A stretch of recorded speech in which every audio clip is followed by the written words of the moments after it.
All right, let's get started. Hello, everyone, and welcome to Minnesota HIMSS webinar series. I'm Vitaly Gerasievich. I'm professor of anesthesiology and medicine at Mayo Clinic and your host today. It is my pleasure to introduce our today's speaker, Aaron Thomas. He is a partner at the company which names Copeland Bull. And this is public accounting firm, and since 1999, he worked with company on the primary focus on the technology and security. In 2018, he led the firm's initiative to become external HIT trust assessor. Aaron's primary focus today is assisting small and medium-sized businesses in developing, implementing, and managing information protection plans and preparing them for compliance assessments.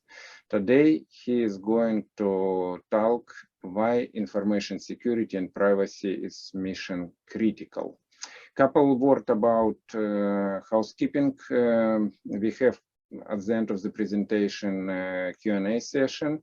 Please type your question in a chat window in a box or Q&A box, and Aaron is going to answer your questions at the end. All right, thank you, and stage is yours. Okay, thanks, Vitaly.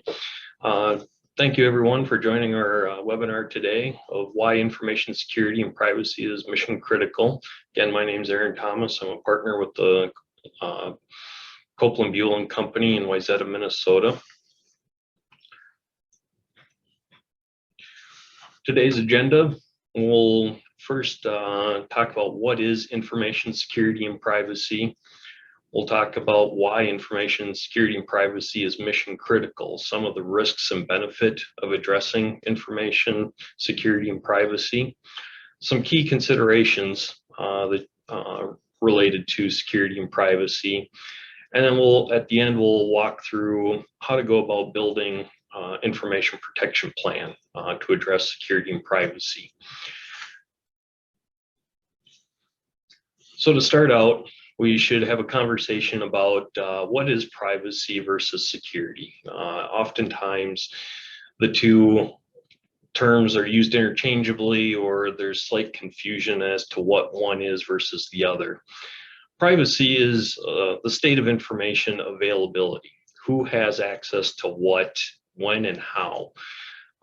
It typically runs on a spectrum from public information to private information, with confidential information falling in the middle. Some examples of public information would be anything you can Google search or what you can get out of the proverbial telephone book, like a name, an address, phone number. Typically, if it's public information, it's information that is low risk to an organization, low impact if that information would get out into the public domain, and consequently, it would have a low cost to protect. On the far end of the spectrum, private information tends to be a high risk, high impact if it does end up in the public domain, and it typically has a higher cost to protect. Some of that private information can be like social security numbers, driver's license numbers, healthcare information. In the middle is what we often refer to as confidential information. It's information that an organization may not want the entire world to know about, but at the same time, if it does get out, it has, or the cost or the impact of it getting out isn't as severe as if private information gets out. So for instance, a customer list, how you perform something internally, an internal process, or maybe some trade secrets, the secret sauce that everybody has in their organization. And even on this spectrum, it's kind of subjective. Some people may deem a customer list as extremely private. They don't want the world knowing who their customers are. Other organizations may say that they want to publicize who their customers are, who they work with. So it's not a one size fits all. It really comes down to an organization and where the data that that organization maintains falls in this spectrum. Security is the activity of protecting information through risk mitigation. So it's taking the different pieces of information that we identified above, and we want to try protecting the private information. And generally, security starts with us doing a risk assessment, identifying all the different pieces of information that an organization maintains, and identifying, how sensitive is this? Is this public information? Is this more private? And once we determine our threshold or our risk appetite, then we can start designing policies. Policies are guidelines for how much effort and how many resources we should put into trying to protect that private information. Ultimately, procedures are the individual tasks that define who, when, and how an action or a task is executed. And all procedures flow up to or support a policy. When you put a risk assessment, policies, and procedures together, you end up with collectively what is termed an information protection plan. And as we go through this, we'll talk more about that information protection plan and how to go about building.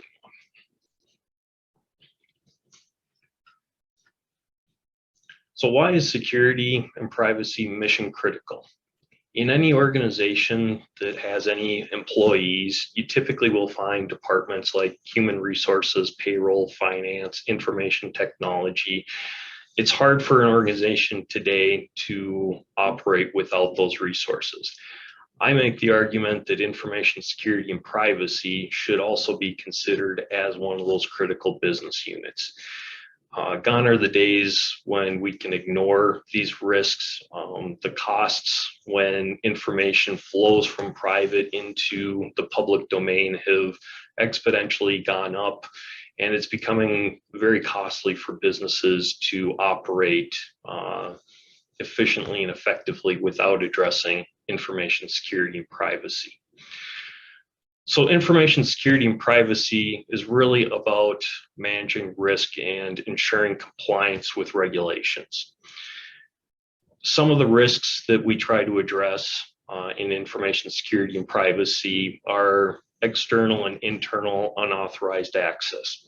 External risks are like hackers, ransomware, phishing attacks, bad actors that are attempting to gain access to your information. For the most part, I would say competent IT people have figured out a way to protect against those external threats. Nowadays, if there's any concerns with those external threats, it's more around, when an incident happens, how do you recover from a disaster, or how do you continue operating during a disaster?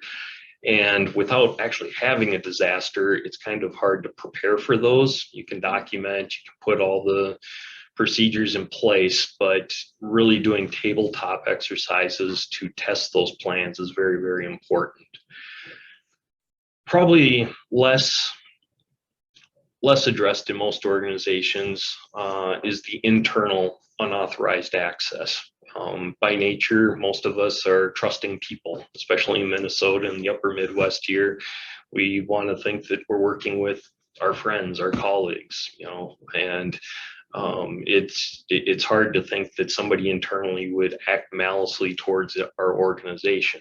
But as an organization grows and you have to hire more and more people, it's very important for your employees and contractors to know that you're hiring the right people, and that that we have controls in place to tell us when our employees maybe have more access than they should, or are doing things with the data or our information that we don't want them to do. The last thing we want somebody to do from an inside would be to take a customer list or an employee list and sell that to a competitor, or have that information get outside, or kind of break down that private to public spectrum on us. And again, IT tends to have the external side of the house pretty well locked down, but that internal, because we're dealing with people that we work with on a regular basis, on a daily basis, and we want to trust, that's really where we need to focus a little more energy these days. Other risks to organization and reasons to deal with information security and privacy is statutory and regulatory compliance. I remember years ago, I'd go, let's see,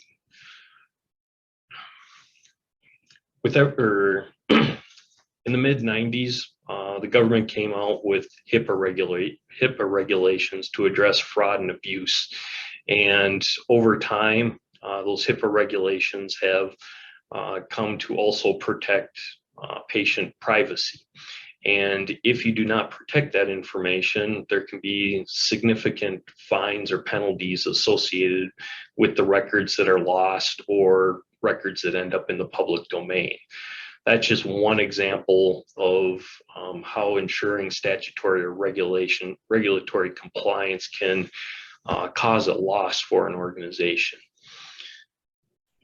And obviously, everything we do around security and privacy is to protect losses, minimize risk to protect from those financial and reputational losses. Losses come in many forms when there's a breach. It can be in those regulatory fines. It can be in the cost of having to recover from downtime or unwinding whatever happened to our systems. There's also a reputational loss, and that is more difficult to quantify because you're not actually writing a check. The way I think about it is prior to 2013, everybody was using credit cards that just had a magnetic stripe on them. After 2013 and some very high profile security or credit card breaches, banks had to start issuing credit cards with microchips on them. So now every time I go into Target and I slide my card in to pay for my Target purchase, it always reminds me that, hey, we had to change how we operate because of a breach that this organization had. So people tend to remember when your name hits the newspaper, and not for a good thing. So it's very important to protect your reputation, and one way of that is by addressing information and security privacy. In addition to reputation liability, you may also run into civil lawsuits. If information is acquired from you, or an unauthorized person acquires your information and they use it to commit identity theft or some kind of fraud, your organization could be on the hook for that if they can trace the breach back to you. We still find a lot of organizations sticking their head in their sand about information security and privacy. And over time, the way the government gets everyone's attention is they start putting criminal liability into play. We're not quite there yet, but we're probably not terribly far off from, if the losses continue the way they are, from the government stepping in and putting some criminal penalties in if there's gross negligence or even negligence in a breach. There are many benefits to managing information security. Probably the biggest one, though, is standardization. Standardization means efficiency, consistency of processes which are repeatable. Anything that's repeatable is easy to teach another person. It's easy to learn. If things are easy, you get clear communication with all the people in your organization. everyone knows what the expectations are from top to bottom. And if you develop that culture of security and privacy and dealing with information properly, that really gets rid of the excuse that somebody throws out that I didn't know. No, it was easy to do. You just needed to do it. So also, when you have consistency, you know what the end results should be. When you know what the end results should be, it's easy to audit processes. You just go to the end, look for, well, what didn't come out of the system properly, or what processes failed, and we can work our way back and identify, is it a person, is it a process, is it an environmental thing that nobody thought about? And auditability is very critical when it comes to information security, because it is really kind of the check and balance of the policies and procedures we put into place in our organizations.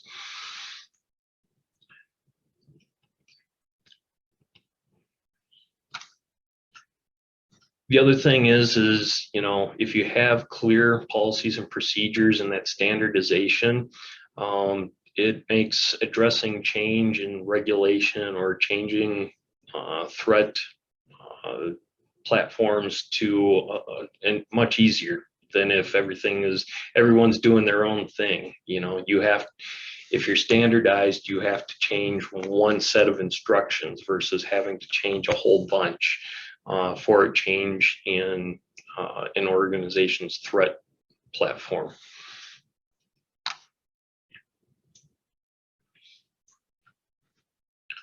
Some key considerations.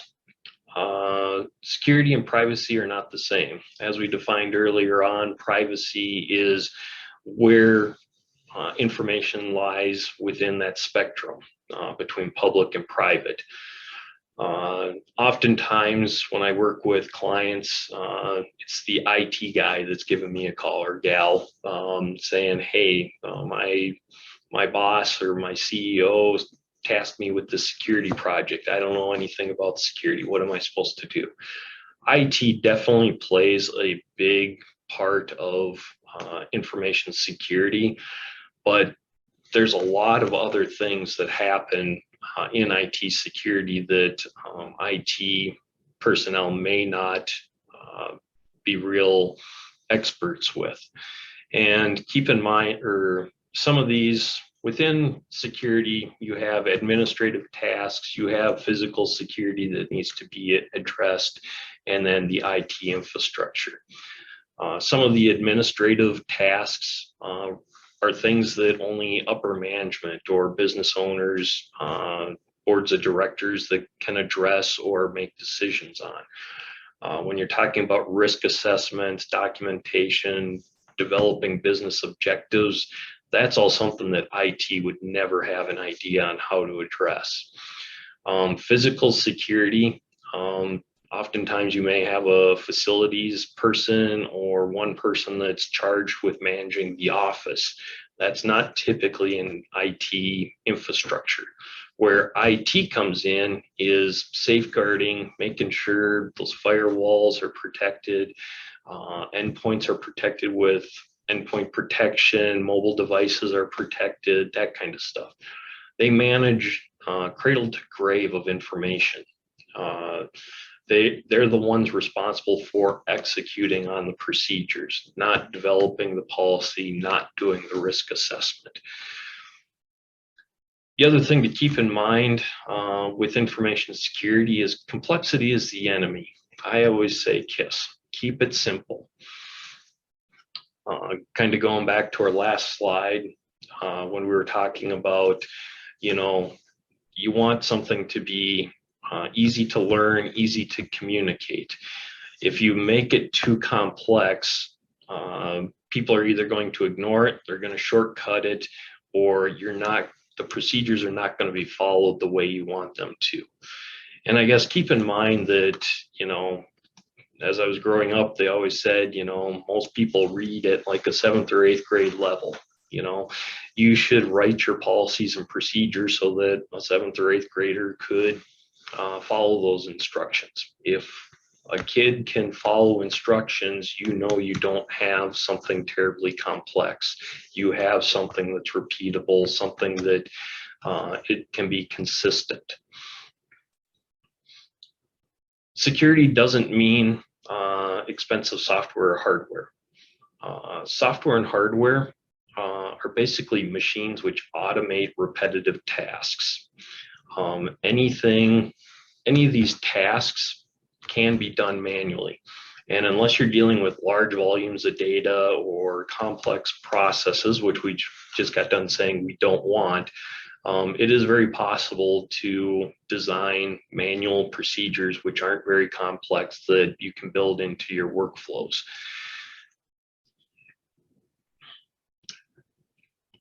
There is a balance there between automation and manual performance, though. If you have a task that occurs once a quarter or a couple times a year, yeah, you can probably get away with that being a manual procedure. If you have thousands of transactions or something that needs to be done on a daily basis, that's when you start looking at automation and bringing in software to help manage those vast amounts of information. The last key consideration here is risk tolerance. Risk tolerance is, you can never get risk to zero. There will always be some level of risk within information security. You can't make privacy absolute. But what you can do is you can put certain roadblocks in place that will minimize you from being what we define as a soft target. Hackers and people from the outside, they're looking for soft targets. They're looking for the easy stuff. They're not typically going to go after somebody that's spending $100 million on IT or information security. They're going to look for people that haven't patched a server, haven't patched a firewall, that has a known exploit, and that's how they're going to get in. So you want to have some level, you want to spend a little bit of money, but you don't want to spend so much that you're spending $100,000 trying to protect information that's in the public domain. So as part of your risk assessment, you need to kind of balance that.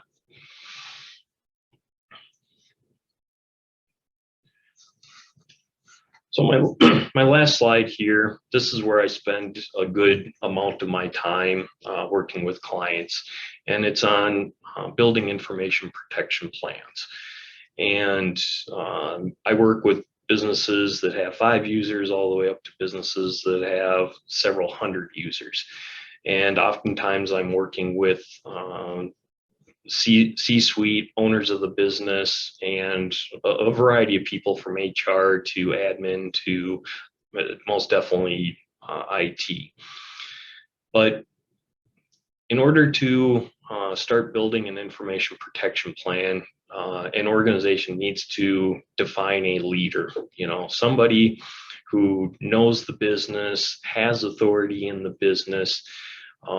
Oftentimes it could be somebody in finance. Probably the best person is somebody in like a chief operating officer role or somebody just below that, somebody that understands all the inner workings of the organization, where the data lives, how the processes work today. As we go through this process, processes will need to change, and that's where having authority within the organization comes in. This is not a project you're going to hand to an intern for a summer project. They have to not only understand the business, but they have to have the respect of senior management, because senior management is going to set the tone for the organization and say this is important and push it down from the top. Once you've identified your leader or a team of people to be on the team or to help build the information protection plan, then you want to identify a framework on which to base your protection plan. A framework is basically a list of requirements you need to address for to issue a report or attain a certification. Some of those are like the NIST framework. The AICPA has the SOC 2 framework. We've done a fair amount of work with HITRUST, and there's also ISO as well. And there's lots of other industry specific frameworks out there. There's PCI and a bunch of others that may be more applicable for your organization.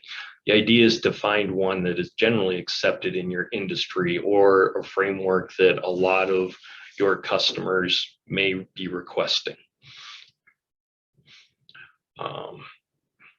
In general, most frameworks are very similar in the topics that they address, but based upon whichever framework it will, each topic will be maybe a little bit heavier. Maybe one is more focused on risk management, another might be on technical controls. Some of these like ISO are very all-encompassing and very black and white. You will do this or you will not get certified. When you get down towards like NIST or SOC, it becomes more, here's what we are doing. And when you read a SOC report, you need to not only understand what an organization is doing, but what they are not doing. So choosing a framework that meets your industry needs is very important.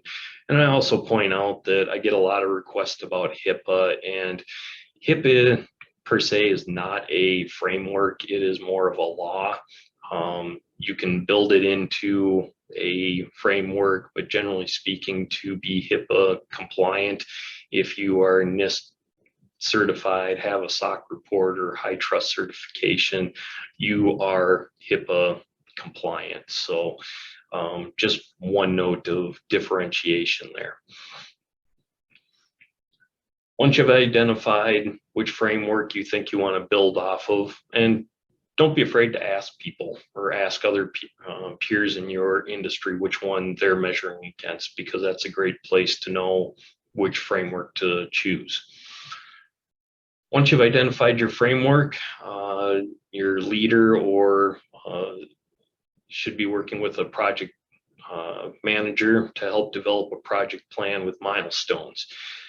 Oftentimes I see these projects go completely off the rails because it's not a high priority to the leader, or it's not a high priority within the organization. Somebody says, yes, we need to do this, our customers are asking for it. Then we all get busy. And what's the first thing to go? The administrative work. And this is definitely an administrative task. And it is very easy for 3 years to go by and everyone to be looking at each other going, well, why didn't this project get done? Or why haven't we got our certification yet? And you can pick these things up at any point in time and build upon them, but you just have to understand that within 1, 2, 3 years, some of the requirements will change within the frameworks. So the sooner you can build out your information protection plan and get it rolled out, the easier it is, because then you're talking about making incremental changes to it rather than potentially wholesale, throw it out, restart from scratch. The other thing that a project plan brings with it, and having a leader, is accountability. I can't express enough how important it is to have accountability when you're building an information protection plan. Somebody that will own this and somebody that will, carry the torch, be the advocate within the organization. Once you've got your project plan identified, now is when you start doing the hard work, the fun, what I deem the fun work, if you will. You start with your risk assessment. Identify what are all the assets, what are all the information points, and you define, where do they fall on that privacy spectrum. If they're public, we don't worry too much about them. If they're private, we worry a whole bunch about them. And we're going to spend most of our time in that area of confidential and private. And once we've got the risk assessment complete, then we can start creating policies and procedures to satisfy the requirements of those frameworks. And it's not as bad as it sounds, because a lot of the policies and procedures can meet multiple requirements within the framework. You just need to make sure that your policies and procedures are written in such a way that they're broad enough and have enough meat in them that they can be used for multiple requirements. I would also recommend that you never start writing policies and procedures from scratch. There's a lot of templates out there and a lot of examples that you can draw from. And so if you're just starting this, I would highly recommend that you start with a fairly complete template of policies and procedures and do more of a redlining exercise rather than trying to draft from scratch. When you draft from scratch, you could easily miss a requirement or miss an entire section. And that doesn't lead to a very quality information protection plan. So if you can't find them on the internet, get a hold of me. We can work out something to get you a starting point for policies and procedures. Once you have your policies and procedures drafted and the board has signed off and approved on all of the policies and procedures, now comes the next step of implementation. Implementation is just another word for training. You have to communicate the expectations of the security and privacy policies and procedures to everyone in your organization, from the janitor to the CEO, because everybody plays a role here. It does you absolutely no good if the janitor's propping open the outside door and the door to the server room every night.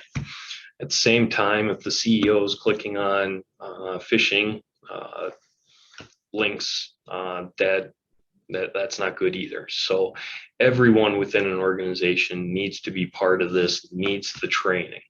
There are a few exceptions that, if you've got laborers or something, maybe they can be exempt from this, but anybody who is handling data needs to be aware of the types of information that are within the organization and what their responsibilities are. Once you have everyone trained up within your organization, then you can go back and you can actually start auditing for compliance, making sure that the end users are doing what you taught them to do.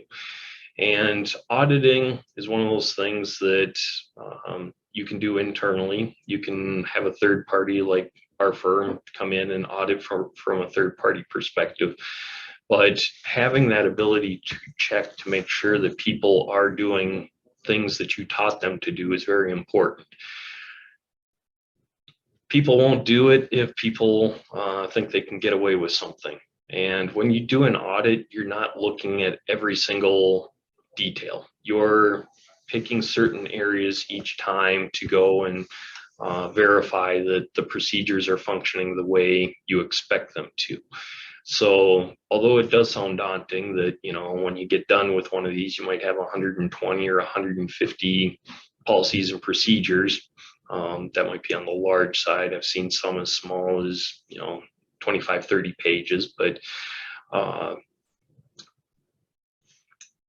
you don't have to audit every month or every quarter, every single policy and procedure. Now, certainly if there's procedures which only happen a couple times a year, you want to make sure that you're looking at those procedures shortly after they should have been executed to make sure that they are happening.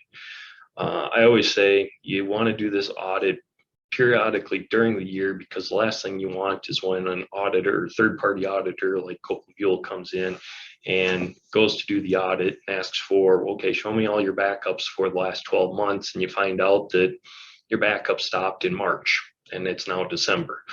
That, number one, puts the organization at risk, but it also jeopardizes your certification or getting your report issued. So auditing throughout the period is very, very important. And then finally, kind of the last step in the information protection plan is making sure that it gets updated and modified on a regular basis as the business changes and as regulations change. No business stays static for very long. Regulations don't stay static for very long. And certainly the threats to your organization do not stay static. They're constantly changing. You think you plugged one hole today and another hole opens up tomorrow. So it's very, very important for you to continually update the information protection plan. And generally what we suggest is, steps 4 through 8 are kind of what get repeated on an annual basis. You typically start out your year or end the previous year with a risk assessment, adding to the risk register, making sure that you're addressing anything that has changed within the organization or risks to the organization and its information. And then again, you're going back, reviewing your policies and procedures to make sure they're up to date, that, if we change software or something, that new procedures get put into place. And again, every time you change policy and procedure, you should be doing some kind of training. I usually say minimum training once a year with all staff. The more sensitive the information people are touching, the more they should be trained. Internally at our firm, the people that are taking the credit cards are getting trained about 4 times a year, because we do quarterly training with all of our employees because of the types of information we're dealing with, and we want to make sure that everyone understands the process on how to handle the data. But if you're doing credit cards or dealing with employee information, you get a little bit of extra training during the year. So it's not a one-time and forget it when it comes to information security. And again, this all comes down to, we're trying to reduce risk. We're trying to implement consistency in that standardization throughout the organization. And so with that, just to kind of review, today we talked about what the definitions of privacy and security were.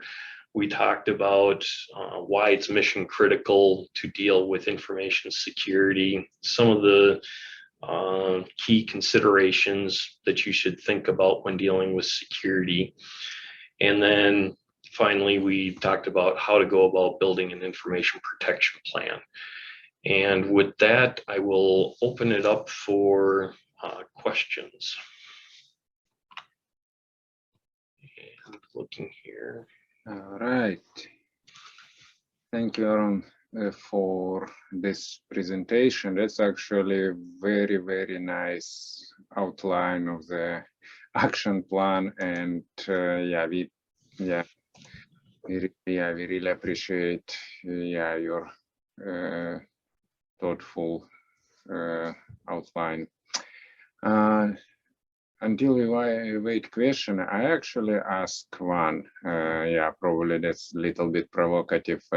Can you tell us some terrible story when people ignore that like basic principles and pay price for that? I mean, just story what ignorance. Well, yes, I have a couple examples that I can share with you. One, several years ago, we got called in to assist a client when their previous IT provider had a major failure with their backup system. They were telling the client that we can go, we're doing your backups every night, and if you get to a point where we ever need to restore, we just push a button and within an hour you'll be back up and running. Well, they got hit with ransomware. It locked up all their systems, and they went to hit the button, and they found out that the backup hadn't been running for the better part of 2 years. And the company had been spending about $20,000-$30,000 a year for their backup solution. And needless to say, the client was not very happy when they found out that their information was not there, and it wasn't that easy to recover. Fast forward 6 months, and we did what we could. We went all the way down the pipe of there's some services out there that can dig back in on server hard drives and things like that to get information back. But even those services were struggling with this, and eventually the client ended up filing for bankruptcy because they couldn't get their operations back up and running. This is one of those, if you would have done a little due diligence, it's great to think your IT people will always do this stuff, but you as a business owner, you're ultimately responsible for the risk management, risk mitigation. You have to be asking for those tests of your backup.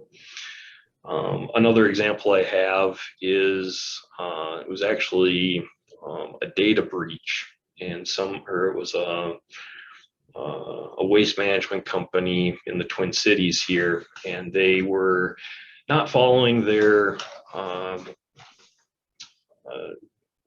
data destruction policy. They had a policy that they were supposed to purge their systems of any clients that that ceased doing business with them in the last 12 months, and they were supposed to get their information out of their systems. Well, they had a breach, and the people went in. They took a bunch of information about the various clients, and because the waste management company wasn't purging their data, they ended up taking a bunch of old client data as well. And so the waste management company got to the point where they had to do a notification of everybody that was part of the breach. And it was a little awkward for them to have to be sending out breach notifications to customers that were no longer previous customers. And they were getting phone calls as to, well, what were you still doing with my information several years later? I haven't been a customer with you forever.